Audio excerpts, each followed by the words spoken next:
This is 99% Invisible. I'm Roman Mars. Hello, you there, boy. Me, sir? Yes, you, my good fellow. What day is today? Today? Why, it's Christmas Day, of course. Christmas Day. No, you haven't missed it. It's Christmas Day, and we're celebrating with two fun stories from The Allusionist, a show about language from Helen Zaltzman. The Allusionist is one of my all-time favorite podcasts, and I'm not just saying that because Helen Zaltzman is one of my all-time favorite people. It is a show about language, but it is absolutely not just for word nerds. It is 99pi-style storytelling using language as the lens to view culture rather than design. And if you haven't discovered it yet, you are going to love it. With two festive seasonal favorites from The Allusionist, here's Helen Zaltzman. The War on Christmas. When did that start? Upon the birth of Jesus Christ himself, when King Herod ordered all the baby boys in and around Bethlehem be killed?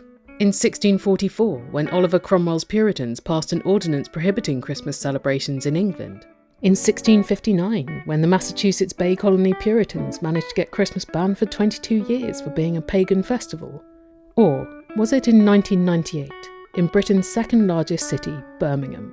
If you picked up practically any newspaper at the time, you would have read that Birmingham City Council had renamed Christmas Winterval. Birmingham will celebrate the festive season as usual this year with carol singing, fairy lights and street entertainment, but don't call it Christmas. Council officials have renamed it Winterval in the hope of creating a more multicultural atmosphere in keeping with the city's mix of ethnic groups. A politically correct decision to call Christmas festivities Winterval. Cancel Christmas, call it Winterval. Birmingham Council, claiming it was anxious not to offend those in other faiths, renamed Christmas Winterval. Political correctness gone mad. Crazy council chiefs provoked outrage last night after naming Christmas festivities Winterval. Political correctness gone mad. Churchmen believe the Winterval name is intended to avoid offending Muslims and other minorities. Political correctness gone mad. A municipal brainwave called Winterval, renaming the annual holiday and likening it to shopping rather than shepherds. Political correctness gone mad. The word Winterval has a nasty echo of communists who banned any Christian connotation in East Germany. Political correctness gone mad, gone mad. And verily, in Britain, Christmas was banished. Now we sing Winterval carols and wear ironic Winterval sweaters. We hang up our Winterval stockings for Father Winterval to fill with Winterval gifts. And when we turn on the radio, we rock around the Winterval tree to these festive tunes. It'll be lonely this Winterval. Without you to hold. Winterval, Winterval. Winterval, Winterval, Winterval. Yep, that's exactly what happened. Well, it's about as true as most things that have been said about Winterval, which came about thanks to one Mike Chubb. Hi, my name is Mike Chubb. You could say that I was the one that has caused the furore that is Winterval. In the late 1990s, Mike Chubb was the head of events for Birmingham City Council. From our point of view, from myself as the manager of this huge event section in Birmingham City Council, and my team of something like 30, we came up with the terminology Winterval as like a portmanteau word for winter and festival. I thought it was a portmanteau of winter and interval, I must say, to sort of suggest this hiatus in the year. No, it's between winter and festival. I think it's a good portmanteau. It's quite elegant. Until it became shorthand for War on Christmas with a side of political correctness gone mad. It started well enough with Birmingham's first Winterval in 1997. Events ran over several weeks and were attended by hundreds of thousands of people without complaints from the press or the populace. So it's not clear why the following year's Winterval became a wincident. But it did. In November 1998, the then Bishop of Birmingham, Mark Santer, no, not as in claws, issued his Christmas message to the clergy of the diocese. It said, "I wonder what madness is in store for us this Christmas. I confess I laughed out loud when our city council came out with Winterval as a way of not talking about Christmas. No doubt it was a well-meaning attempt not to offend, not to exclude, not really to say anything at all." And soon, the papers got hold of it. On the 8th of November 1998, the Birmingham Sunday Mercury reported that the Bishop of Birmingham had condemned the City Council's attempt to rebrand Christmas. What happened then was, of course, all those papers thought, hey, this is a good wheeze, not much news at Christmas, is there? Let's use an interesting story. Did you know Birmingham City Council have cancelled Christmas or renamed Christmas Winterval? Thereafter, it went nationwide and worldwide. Pretty much the only person who didn't notice was Mike Chubb. I was so busy at the time, I didn't take in any of the media furore at the time. It just didn't touch me at all, because I literally be working 41 days non-stop, day and night. Busy work waging the war on Christmas, except that wasn't really what Mike and the council were doing during the war on Christmas. In this war, only one side turned up to the battlefield. It was the media, really, that actually took it on. People like the Daily Mail, just go on to Google and Google Winterval and just look at the organisations who are up in arms about it. They're up in arms because they've been led to believe that that's what Birmingham City Council intended. It wasn't? No. Christmas was never off the page. It was part of a 41-day, if you like, festival of events. But people thought you were trying to rebrand Christmas. Yes. They said it's political correctness gone mad. But actually, political correctness had not gone mad. Political correctness had not even been a factor, because the council's events team was not trying to rebrand Christmas. It was trying to bundle together a whole lot of events occurring in the weeks before and after Christmas. Birmingham is Britain's second largest city, with a very culturally and ethnically diverse population. There's a lot of stuff going on, particularly at that time of year. Hence, they decided to use the marketing banner Winterval. You feel like it does what it says on the tin. It markets a major festival at a time of the year called winter. And there are all sorts of things that happen in winter. Diwali happens in winter, BBC Children in Need happens in winter. Chinese New Year happens in winter. New Year's Eve happens in winter. Hanukkah, Eid. Oh, and Christmas. Christmas lights, Christmas market, Christmas trees, Christmas carols. It was still called Christmas. That particular event, which included the Christmas lights switch on, there was about a month of events over Christmas that came under Christmas. It was termed Christmas. It had its own brochure, Christmas. But unfortunately, people decided not to see that. They decided that that's what the council did. Shortly after the war on Winterval erupted in the papers, the council actually issued a statement that they were not renaming Christmas, and Christmas was very visibly a major part of the Winterval lineup. But which story sticks more? The true one that Winterval was a marketing and admin umbrella, or the lie that Winterval had come to kill Christmas? Nobody actually could see the simplicity of the Winterval brand, but they read into it what they wanted, to give voice to their own aspirations and prejudices. Now, personally, I've noticed significantly more uproar about the war on Christmas than actual evidence that that war is being waged. Some people seem very eager for there to be a war on Christmas, so they can leap to Christmas's defence. Though Christmas has achieved cultural dominance way beyond religious lines, to cast it as an underdog provides a cover for taking a pop at other cultures, and to create and maintain divisions in society. But Christmas is a pagan Roman Christian festival, celebrated by people from all sorts of cultures with all sorts of beliefs, including me, an ethnically Jewish atheist.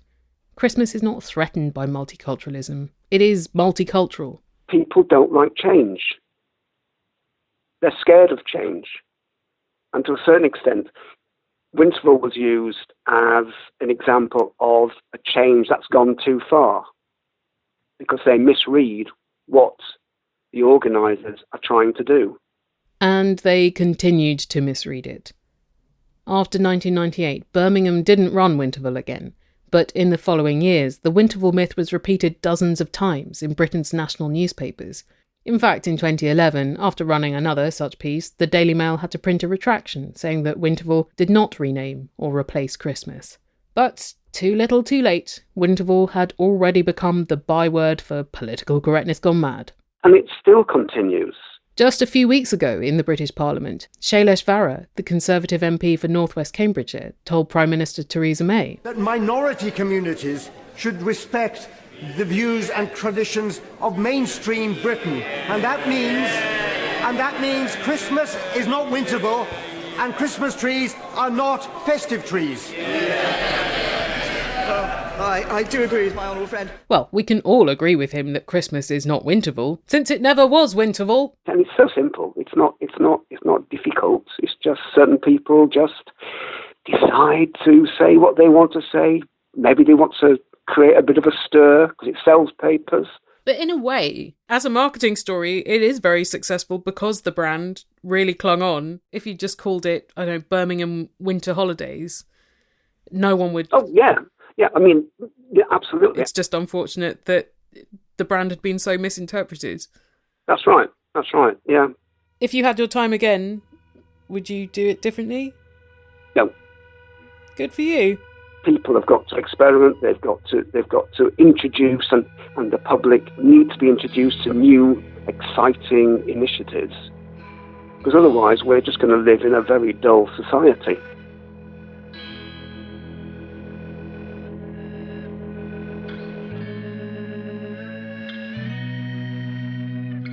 Here's what you're going to do. You're going to go buy that prize turkey in the window and settle in for another story from The Allusionist, featuring a couple of familiar 99PI voices after this. Here again is The Allusionist on 99% Invisible. So we're in the parking lot of Cow Palace. Wait. There's a gun show happening at the same time. Oh yeah. It says, "Welcome, Patriots." we are here for the Dickens Fest. Excuse me. Katie Mingle and Avery Truffleman of 99% Invisible are about to enter Victorian London in the Cow Palace Arena in Daly City, just south of San Francisco, California. It's also like sunny and 60-ish degrees. It feels not Christmassy at all. The Great Dickens Christmas Fair entrance. It's a giant portrait of Santa Claus as you walk in. The Dickens Christmas Fair has been an annual event in the Bay Area since 1970, founded by husband and wife team Ron and Phyllis Patterson, who previously had started the Renaissance fairs in the backyard of their home in Los Angeles. Their kids run the Dickens Fair now. It's held on 5 weekends prior to Christmas and is 120,000 square feet of Victorian London festivity. Whoa. Oh my goodness. Wow. They did a really good job. Okay, so it smells like apple cider or something spicy. It's sort of set up to look like an old English like market or like, I don't know, what would you say? Like, Yeah, they're like storefronts. And right here, there's a big old-timey sign that says champagne.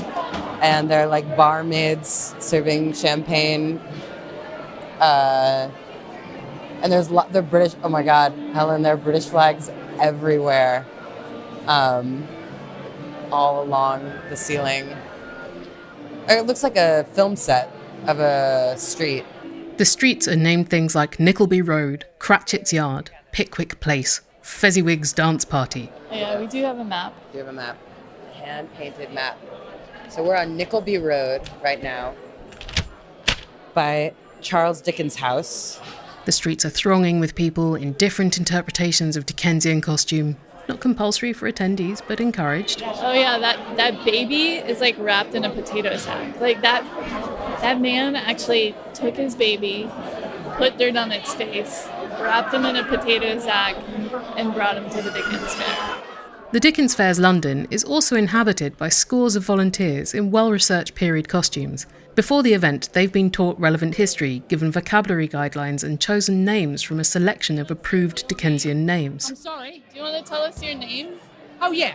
Hortense Sneverlecki. Of the theatrical family Sneverleckis.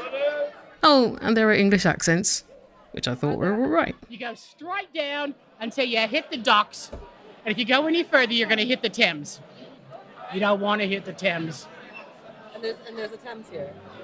Well, of course there's a Thames. We're in London, you silly fool. She's from anyway.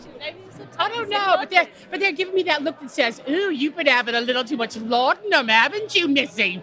Laudanum was not a controlled substance in 19th century Britain, but it is now, so the Dickens Fair doesn't sell it. But there are lots of places to buy tea and ale. There are performance stages, a fencing academy, shops, lots of shops. Straw vendors, fine hats and bonnets. I've been wanting a bonnet. Really? No. Shops selling Victoriana such as corsets, jewellery, pies and wands. Hang on, wands? Right, okay, well I don't really know where that's come from. Historian Greg Jenner has visited The Allusionist before. In the episode Xmas Man, he talked about the history of Santa Claus and Victorian Christmas cards with dead mice and bacon on them. Greg knows a lot about history and a lot about the history of Christmas, so I asked him to check a few things at the Dickens Fair to see whether or not they are Dickensian. I don't think magic wands particularly Dickensian, but I may be wrong on that. So they're $15 each. Yeah, I guess that's just Harry Potter rolling over into some other season, isn't it? They're like, we've got a lot of wands left. What else is British? Dickens, that'll do. Or perhaps someone just mixed up their David Copperfields. There's a lot of commitment here. It's just interesting to see this many people go there, like play make-believe on this grand a scale. Yeah. Like all ages. It's kind of wonderful, really. There's a man in a top hat. Yes, top hats, no problem at all. I mean, this is obviously the era of both Dickens and Abe Lincoln, both of whom were top hat aficionados. Happy Christmas! Happy Christmas. Wait, why does no one say Merry Christmas? That's an American sort of thing. Only Happy Christmas. Greg, Happy Christmas Dickensian, Merry Christmas, non-Dickensian? Season's greetings were very varied in Victorian times. There's Merry Christmas and Happy Christmas and season's greetings and Happy Yuletide and biblical quotations and lines from carols. So, frankly, there's no real wrong way to say Happy Christmas or Merry Christmas in a Victorian fair, other than saying Cowabunga Christmas, which would be obviously completely inappropriate. Are there particular words or phrases that are useful to say that you learned? Bollocks is wonderful. Like that was bollocks. There's one guy, the bollocks, not bollocks guy. He has a sign that says you're either bollocks or you're not bollocks. And then people walk by like, you're a bollocks. I walked by and he said, you're bollocks, and the baby's not bollocks. Greg, the word bollocks? Well, I mean, that's a good old English swear word. I don't know off the top of my head if Dickens ever used it in his novels. Perhaps he did. But, I mean, it's got a long history. It goes all the way back to Anglo-Saxon English, bollocks. So if your festival is all about sort of quaint Britishness, then bollocks is our standard go-to English insult. It's our quaintest swear. I think so, isn't it? There's this one alley where everyone was dressed up as like a beggar or a prostitute, or I guess a what is it? The Artful Dodger is a pickpocket. Yeah, and pickpockets and chimney sweeps. Like there are a lot of people with fake mud on their faces here. Which is kind of a weird thing to dress up as a poor person. It wouldn't be my chosen form of escapism on the weekend, sure, but Being rich is expensive and hard, and you have to do boring things. And when you're a scum, you get to gamble and drink and scream a lot, and it's really fun. But I think we completely underestimate the terrifying daily stresses and strains of not having enough food, of having sexual violence if you're a woman who was a sex worker, of the diseases, the infant mortality rates, the fact that children are working in factories and now pickpocketing on the streets, the lack of educational reform. There is an enormous canvas of sadness, of human sadness, which Dickens picks up on. But there's a strange romance to it, which we seem to revel in. And I don't quite know why that is. Yeah, what was the life expectancy? Oh, incredibly poor, really poor. The average life expectancy in 1820 was perhaps something like 40 years old. And now we're closer to 80. The factor, of course, that's contributing to that is massive infant mortality rates. You have a really high chance of having at least 2 children die on you if you have a family of 6 or 7 kids. Women would frequently have very serious illnesses in childbirth. More often than not, the thing that would kill a woman would be complications from childbirth. For men, of course, you have the military service, being particularly dangerous in the age of the British Empire, which is off travelling the world and conquering things in a ruthless fashion. But also, of course, you have terrible diseases and no understanding of germ theory until the 1850s and 60s. So there are horrible cholera outbreaks that people don't understand what spreads cholera. There is scurvy, there is dysentery, there is typhoid, just terrible deprivation. There are people unable to feed themselves, unable to have healthy diets. There is chalk in the bread. This is a period of history where you can die of an ear infection or you can die of a scratch on your wrist. Anything can get infected. So it's really not a very nice time to be living if you don't have quite a lot of money. And even if you do have money, you might still die young, as happened to several of Dickens's closest relatives. Okay, let's go see if we can peek in. We're getting close to the house of Charles Dickens, where he's writing. You can see in the window. He's writing. Oh my goodness. What is he writing? Could be one of his 20 novels and novellas, dozens of short stories, articles and plays. But given the environment, there's quite a high possibility that he's writing something about Christmas. A Christmas Carol wasn't his first Christmas story, but it was such a hit that, like Mariah Carey re-releasing All I Want for Christmas Is You, each year afterwards there was pressure for Dickens to keep supplying festive material. His other Christmas stories, The Chimes, The Cricket on the Hearth, The Battle of Life, The Haunted Man and The Ghost's Bargain. He also writes in Household Words, which is his sort of magazine. He'd be working on stories for the Christmas edition of the magazine from July of each year. There's The Christmas Tree, A Christmas Dinner.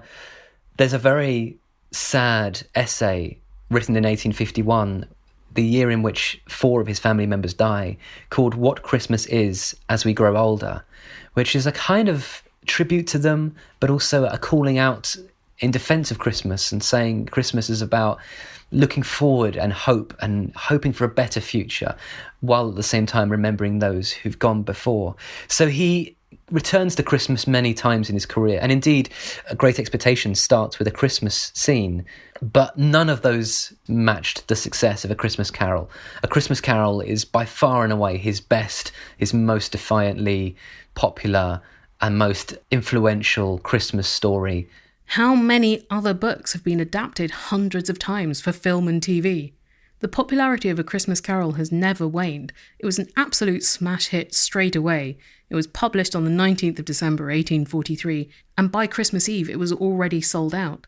The next year the book was adapted several times for stage and reprinted and reprinted. It has never been out of print. Dickens did public readings of the book in Britain and the US until his death in 1870. And beyond? Yeah, we're at Charles Dickens' house, and where he will be doing a reading. But this is a very elaborate house. It's like completely set up like a full interior. And there's like a swooning couch and a fireplace and a bookshelf, tchotchkes all over the place, pictures on the wall, rugs, full 9 yards. This exterior is a painted like stone. So Charles Dickens, wearing a long black coat, is standing at a wood podium, reading dramatically from A Christmas Carol to a crowd that is gathered of costumed and non-costumed people sitting in his house. He's very enthused. He's like going beyond the podium. He's leaning into the audience. He's using his hands. He's gesticulating. Merry Christmas, Bob. Scrooge said it with an earnestness that could not be mistaken. He clapped him on the back. A Merry Christmas, Bob. Merrier, my good fellow, than I've given you in many a year. What do you know about Charles Dickens, Katie Mingle? So little. I was in a production of Oliver once. But Dickens is one of those authors whose work you kind of know without even having read it. Some authors' work sticks so much in cultural consciousness their name becomes an adjective, Kafkaesque, Orwellian, Dickensian. Well, Dickensian is a very, very broad idea. There's an incredibly vast canvas of what we think of as Dickensian. And even though we use it as a word, that word itself has so many different interpretations and meanings. Men with mutton chop sideburns and stovepipe hats, women with hearts of gold and tragically short lives, orphans fending for themselves while menacing adults lurk around every corner. Please, sir, I want some more. And Christmas. Merry Christmas. Christmas goose. Christmas ghosts. God bless us, everyone. Dickensian is quite a tricky word, actually, and I think we don't always necessarily know what we mean when we say it. As a word, it kind of conjures up poverty, perhaps, a sense of squalor, a sense of people trapped in this sort of brutal society where there is no safety net, there is no fallback plan, where children and young women can suddenly be cast into a life of poverty or crime or violence. But Dickensian also really should sum up some of the beautiful things, some of the wonderful things he harnesses. You know, when we look at A Christmas Carol, the way he depicts the street scenes and the sort of children and people singing and saying hello to each other, the sense of community, the shop windows filled to the brim with delicious goods and treats to eat on Christmas Day and toys in the window. You know, this is also a bountiful visual iconography. Dickens conjured up both quite alarming and also quite enrapturing, entrancing visions of what a city and a community could be. So Dickensian tends to be quite negative, but it really should, I suppose, apply to all of the different worlds that Dickens created. And some of those were rather pleasant and lovely, and some of those were rather cruel and dark. Yeah, like, what's his deal with Christmas? Dickens? Yeah. A lot of authors have written about Christmas, but don't have festive fairs devoted to them. Why does Dickens get to be the adjective? Why is he given credit for Christmas? You know, one of the things people often say is that Dickens invented Christmas, which is absolute nonsense. Of course he didn't. Charles Dickens's Christmases are not brand new in 1843. He perpetuated some traditions. He reinvigorated others. There had been Christmas for centuries. There had been traditions that he had grown up with as a child that he perpetuated and shared in his books. Singing, feasting, charitable donations. That's all medieval, Tudor, Stuart, Georgian, whatever you want to call it. So Dickens is not the architect. He's a cheerleader. Very different professions. Well, maybe so. I mean, they both build large structures, don't they?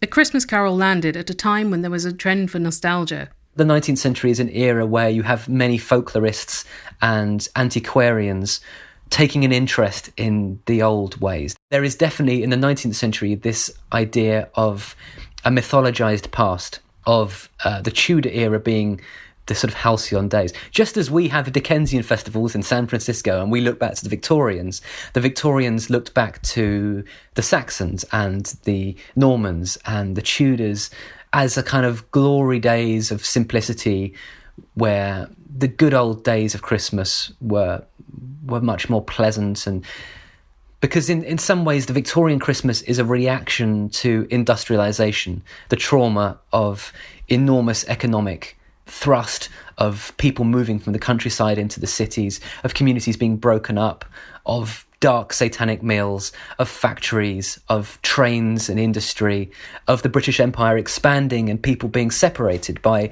huge geographical distances. Not only that, A Christmas Carol was riding a wave of renewed interest in Christmas, so along with the revival of older festive customs, there were new ones emerging that decade too. Christmas cards were suddenly logistically viable, with the invention of the penny post in 1840.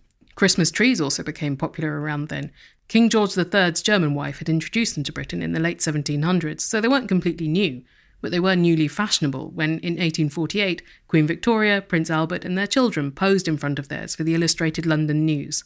And like when whatever Kate Middleton wears sells out, Christmas trees became all the rage. So quite a lot of traditions, what we think of as traditions now, that we assume are Dickensian, they're not Dickensian, they just arrived at exactly the same time through pure coincidence, and it's all mushed together, and this Victorian festival suddenly feels like it's this brand new thing.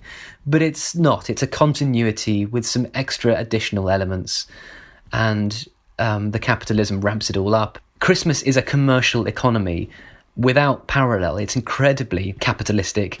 Had been for a while, but in the 19th century it becomes more so. And you see the emergence of Christmas magazines, Christmas books, Christmas toys for children, which is a new market that's just sort of opening up. But Dickens's main intention wasn't to cash in on Christmas. I mean, he did need the money, though he had had considerable literary success the previous decade. Lately, the serialisation of his novel Martin Chuzzlewit hadn't been too popular, and his income was looking dicey, plus he had a growing family to support and was often bailing out his parents and siblings too. And Dickens did sincerely love Christmas. His children wrote about the relish with which their father approached the festivities each year. But that wasn't the primary motivation either. Instead, his heartwarming Christmas fable was the cover story for a political mission. He was a man who had a tremendous political appetite and who was of the middle classes and, of course, befriended the upper classes, but was always on the side of the working classes. And this, of course, was largely because he'd experienced poverty as a child. Dickens was the second of 8 children in a pretty close family and had what he considered to be an idyllic childhood until he was aged 11, whereupon his father, who regularly had financial problems, was sent to prison for debt. And as was custom at the time, Dickens's mother and younger siblings moved in there with him. For a year, Charles Dickens lived alone.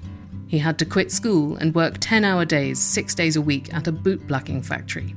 Though the family did reunite, the experience stayed with Dickens, informing much of his work and political attitudes. He is a man who's always championing those who've had a less fortunate life. He campaigned against public executions. He thought they were vile and grim. You know, he campaigned for women. He campaigned for better schooling for children. He's a man who uses his voice as a campaigning tool. Though in the Victorian era, Britannia ruled the waves, coloured the globe pink, etc., at home, many people were destitute. The Industrial Revolution had ushered in such huge societal and economic changes that century, but welfare and health services had not been instituted yet. And Dickens was horrified by the poverty so many people were stricken by in 1843, particularly the conditions children were living in, on the streets, in schools for the impoverished, working down mines or in factories as he had done himself, and he was desperate to make a palpable difference. As a journalist, he planned to write a political pamphlet about it, entitled An Appeal to the People of England for the Benefit of the Poor Man's Child, but he realised that not many people would read a political pamphlet. They would, however, read his fiction, and as a spoonful of sugar helps the medicine go down, Dickens coated his plea for social justice with a feel-good Christmas ghost story. And so Dickens, later on would write many, many journalistic pieces and editorials, and he would use his power as a journalist and an essayist. But with A Christmas Carol, he's using his power as a sentimental novelist to move people to action, to inspire them to be better Christians, to be better British people, to be better neighbours, family members, lovers, friends, co-workers, colleagues, etc. It's a book about charity, and it's a book about community, and about what happens when the ravages of capitalism erode the human spirit, and they corrupt the heart of Scrooge. He was a man who once felt, who once cared, who once loved. And ultimately, over the years, he's been sort of gradually worn down by this Victorian urge to make profit, economy, industrial progress, moving forward. And he's lost his humanity to the point that his own family, don't really want to hang out with him. They don't really know him. He's lost all of his empathy for his fellow man. So A Christmas Carol is an allegory, a very Christian allegory, a deeply spiritual book about a man who has become lost, finding his way back to his humanity. And Dickens's mission did succeed, somewhat. The book was credited with causing a rise in charitable giving and greater generosity to your fellow humans and employees at Christmas. But it couldn't totally transform society. Literature can move us, but ultimately structural systems are very hard to shift. And the Victorian period, had many, many years of moving forward and very small steps being taken with, children's rights or educational reforms and so on, or the rights of women in particular. The Christmas aspect may have overwhelmed the political message, Though the sentiment to be kind to fellow humans hasn't been lost, it's there in all the screen adaptations, even the ones riffing on the story, like Scrooged, or running a little further away with the inspiration, like Bad Santa. But I tell you what, I reread it this week and the original still works a treat. Because it's a really readable book. The characters leap off the page and it's really moving and inspiring, and you desperately hope that Scrooge stays reformed. It's really funny as well. I think one of the disadvantages to the word Dickensian is that it makes his work sound like it's going to be stodgy as a Christmas pudding boiled for 8 hours. But it's not a cosy period piece. His book is a reaction to the economic situation in the 1840s. So his book is deeply modern, and yet his outlook, his attitudes, his sense of nostalgia and whimsy is, of course, in many ways deeply traditional. So he is bringing a kind of fusion between hypermodernity and old-fashioned, old-timey, lovely nostalgia, days of yore. And when we look back at Dickens, we do the same.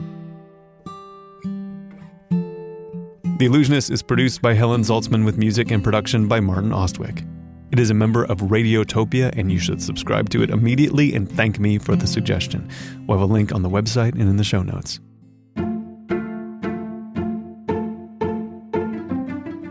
99% Invisible is a project of 91.7 KALW in San Francisco and produced on Radio Row in beautiful downtown Oakland, California. We are a proud member of Radiotopia from PRX, a collection of fiercely independent and fascinating podcasts. Find them all at radiotopia.fm. We had a really good year of shows, and I hope you heard them all, but if you didn't, you can subscribe and listen to them all at 99pi.org.